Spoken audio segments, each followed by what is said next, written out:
Bienvenue dans l'essentiel du dessous des cartes. L'histoire s'accélère et le calendrier des derniers jours donne le vertige. Il y a moins d'une semaine, vendredi, la scène du bureau ovale de la Maison-Blanche, où l'on comprenait que les États-Unis étaient en train de lâcher l'Ukraine au profit d'un nouveau positionnement pro-russe.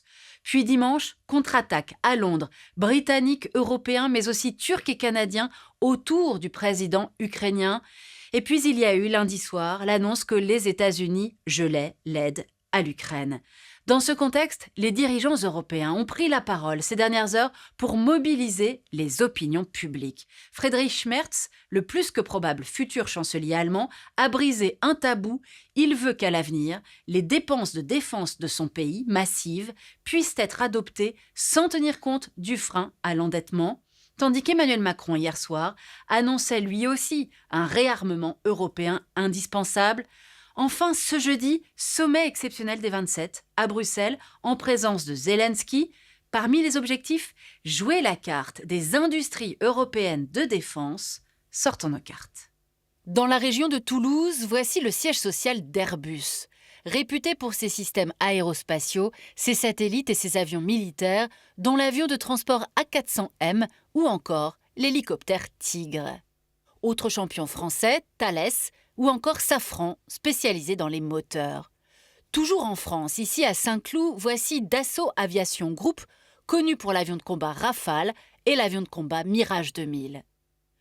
Le champion allemand s'appelle Rheinmetall et il a son siège ici, à Düsseldorf, spécialiste des chars et véhicules blindés, notamment le véhicule de combat d'infanterie, Puma. À présent, voici KMW, basé ici à Munich, un champion allemand, mais qui s'est rapproché du champion français Nexter pour créer KNDS.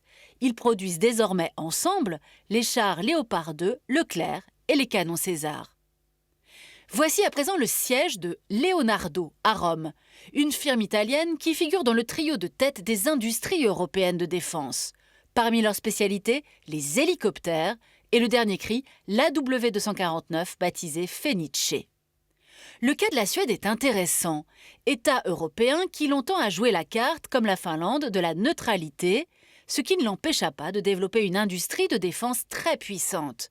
Voici à Stockholm, par exemple, le siège de Saab, qui produit notamment l'avion de combat JAS-39 Gripen, ou encore le sous-marin de classe Gotland, du nom de cette île suédoise en mer Baltique, située à 350 km seulement de l'enclave russe de Kaliningrad.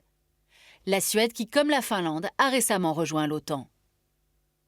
Et terminons avec le Royaume-Uni qui, face à la menace russe, affiche ces dernières semaines sa proximité avec l'Union européenne, dont il n'est plus membre. Les Britanniques ont leur champion, la firme BAE Systems, leader européen, qui produit notamment l'Eurofighter Typhoon. Or, cet avion de combat est fabriqué avec 3 pays membres de l'UE, l'Allemagne, l'Espagne et l'Italie. Voilà l'essentiel du dessous des cartes, c'est fini pour aujourd'hui. À bientôt.